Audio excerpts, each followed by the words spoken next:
Welcome to your favorite design program, broadcasting from Universidad Insurgentes in Mexico City. I am Isaias Badillo, and together with Selene Guevara, you are listening to ParadArt Design.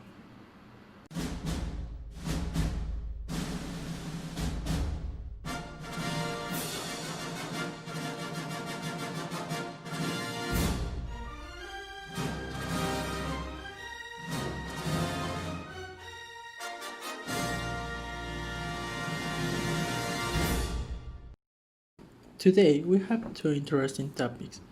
We will talk about the influence of music in the design and valuation of art pieces. But we can talk about this without having our experts on the subject. So let's welcome designers and friends, Josue Valdez and Ignacio Zaragoza.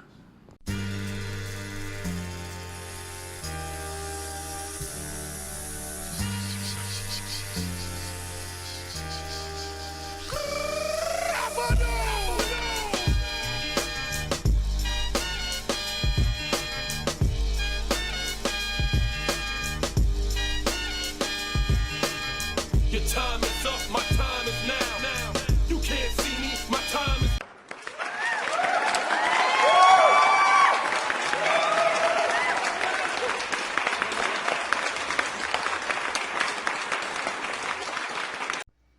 Hello.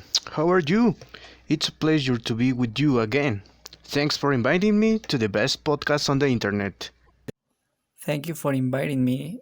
It's a pleasure to be here this day with you. I'm glad to see you again and be able to talk to you again. It's great, my friend. So let's begin with that. We will talk first about the influence of music and design, mainly as exposed by bands or artists on their album covers. It is always said that we should not judge by the first impression, but in the world of art or design, it is totally the opposite.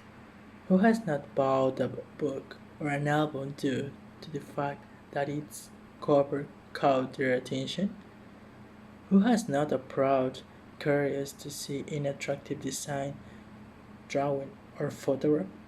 Not giant at first sight is useless in disciplines whose language is visual. Nowadays, it seems more than obvious that the covers of the vinyls or CDs must always have some graphic representation. The truth is that it was not until the 40s when design, photography, drawing, and in general terms, art, it was implemented in the musical field with the aim of increasing its sales. It was thanks to Alex Steinwitz, a graphic designer who started working from Columbia Records in 1938, that he requested to create a cover for the album Smash Sank Hits. In this way, the first musical album cover in history was designed. The album was a sales success, as they increased by 800%. This fact set a precedent to make the music industry begin to take into account the design of its covers. But the album covers, the cons, and the interior became a shower of originality and creativity. It only remains for me to say thank you very much, Alex, because without your daring and talent, the design would not have expanded. Now, my great friend Selene will tell us a little more about the influence of music on design.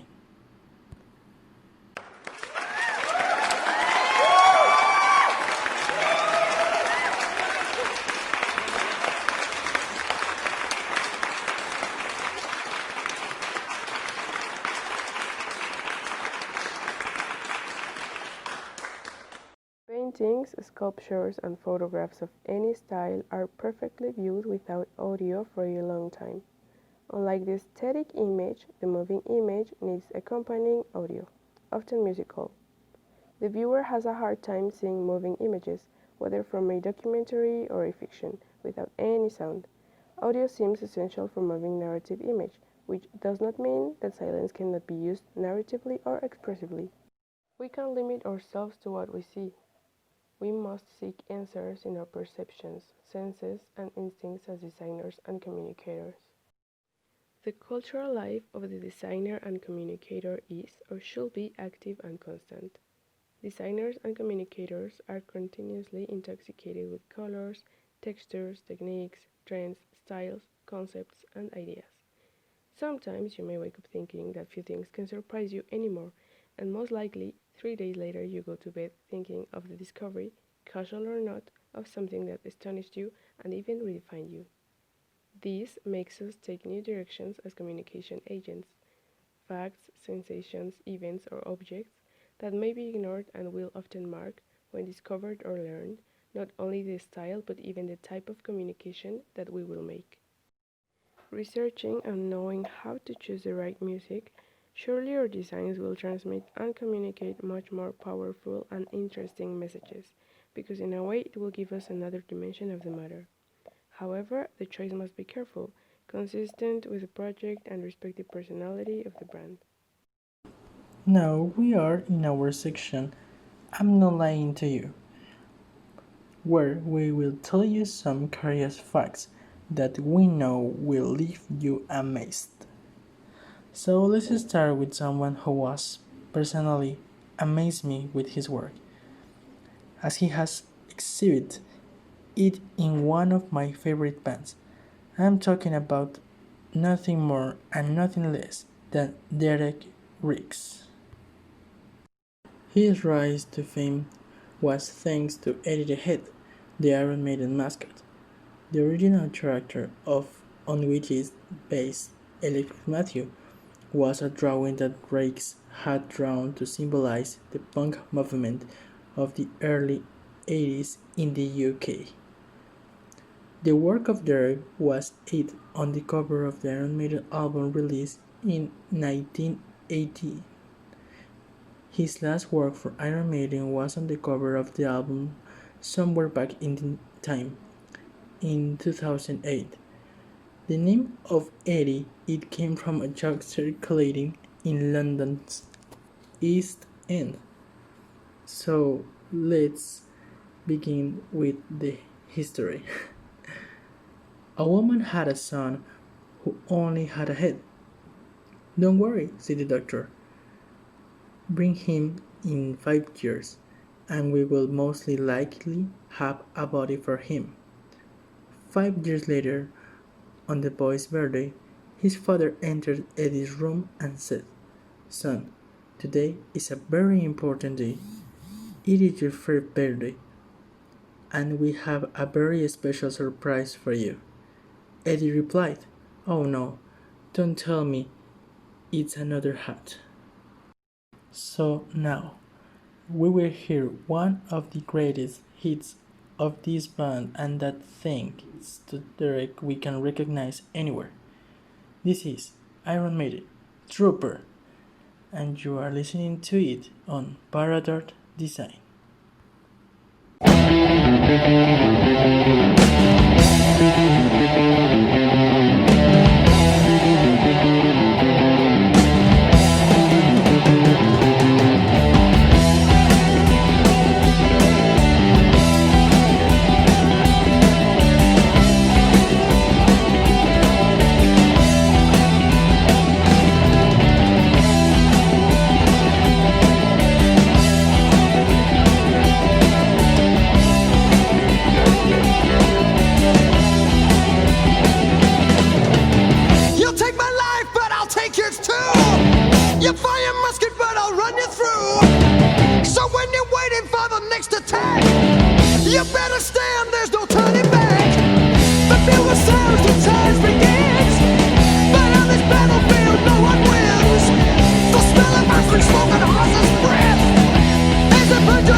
Oh, jeez, that's a great story. I remember another about an album cover for a Mexican group called Café Tacuba. Do you know them? They wanted to take up the paintings of Diego Rivera and Frida Kahlo, two ancient Mexican painters. So they thought of making to the cover as if it were a silkscreen, but they were told that it could be done, that it would be very expensive. They keep the sketch that the designer did not accept. You know, the original cover. They had the intention of portraying that Mexico from when a nationalism began to take shape, but however did it in a frightening way by computer, says by Ruben, the vocalist of Café Tacuba. An anecdote that few know and that now the great fans have to tell. So now we go with Café Tacoa, Aprovechate, and you listen to in ParadArt Design.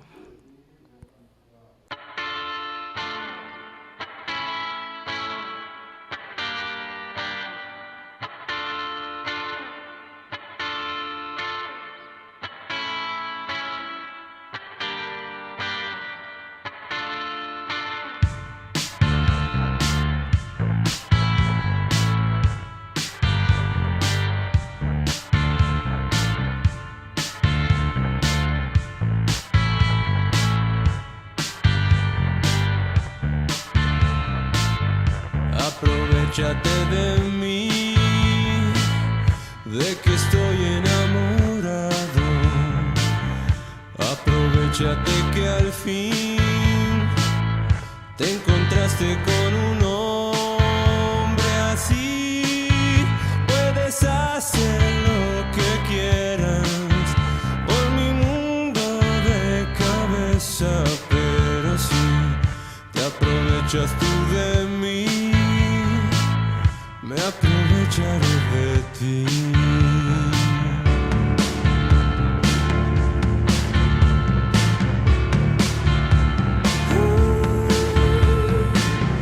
Aprovechate de mí, de que estoy enamorado. Aprovechate que al fin me encontraste por ahí. Solo sabes dudar, temer, desconfiar de aquellos que te han pretendido, y ahora te encuentras conmigo. Ya ves, y te digo. It's the fifth album by System of a Down and the second part to the complete The Mesmers, Hypnotized double disc. It was released on November 22, 2005 by American recording Columbia Records. Like a first part, Mesmerize was highly successful, reaching number 1 in several countries, making the band one of the few to achieve two number 1 albums in the same year. Hypnotize contains 12 new songs in a special edition designed by Barton Malakian, father of guitarist and songwriter Daron Malakian. Contains the singles Hypnotize and Lonely Day. Hypnotize later songs Soldier Side, complete Soldier Side intro, which appears on the Mesmer album.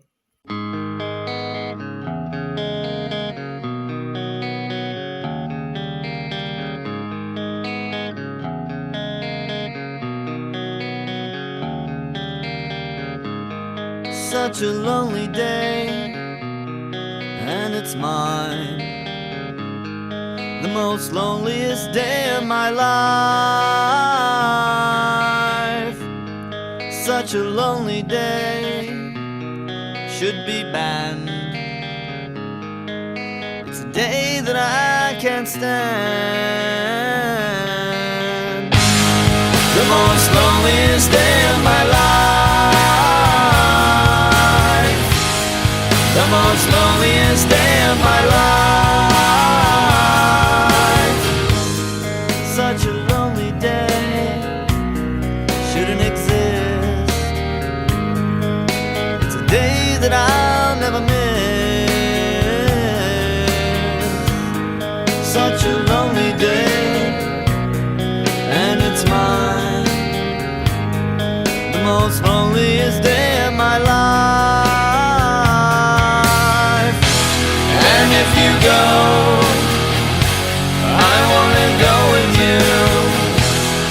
And if you die, I wanna die with you. Take your hand and walk away.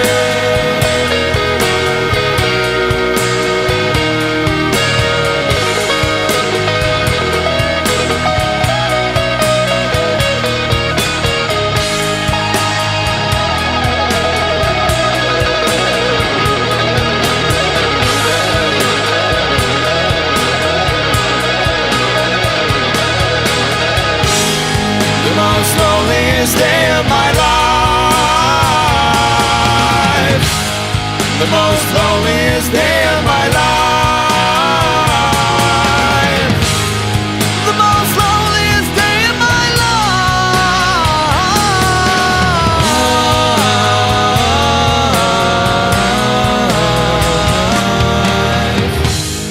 Such a lonely day, and it's mine.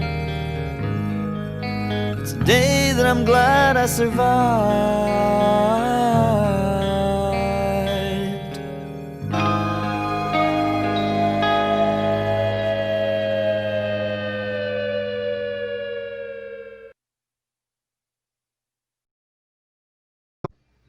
Well, have you ever wondered why does art cost exorbitant amount of money? Well, according to the economist Claire McAndrew, the change and application of the art market are changing. Well, because with the change brought about by globalization and the emergence of emerging economies, the price of art has also changed significantly. The change, the valuation of artworks in 2012 tripled the following year, and so on. On the other hand, the United States and Europe no longer monopolize the sale of art, while China has become the main representative and seller of art. You know, this part is interesting. The art market not only defies reality, it also shows us the impressive inequalities of our time. Just kidding me?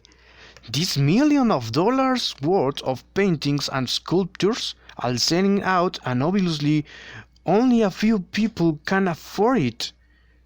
Well, for the few owners with unimaginable wealth, art becomes a contest in which spending is the means to win the award for the best and most expensive art collection. When the charm of owning art arises, its value no longer matters.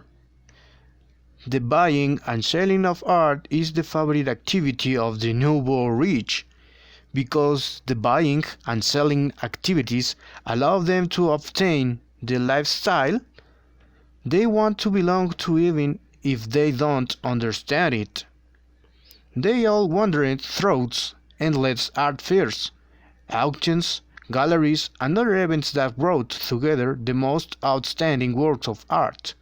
But there were also upstarts from the same generation who became popular without explanation.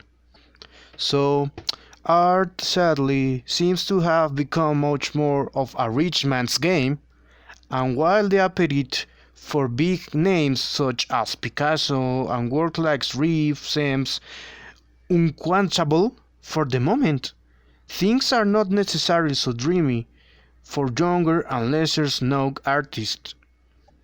But no one denies that art has intrinsic value. But who can evaluate a work of art fairly and objectively? The value of food increases according to the season, and when demand increases, fashion also increases its cost, making it the same in all aspects of the market system. However, is the value of art greater because a group of privileged people can afford it? It seems to be the case, because it turns out that the relationship with supply and demand is different. For example, the relationships between the automotive industry and the manufacturing of auto parts, the mechanic workshop, and many other worlds has, and art has nothing to do.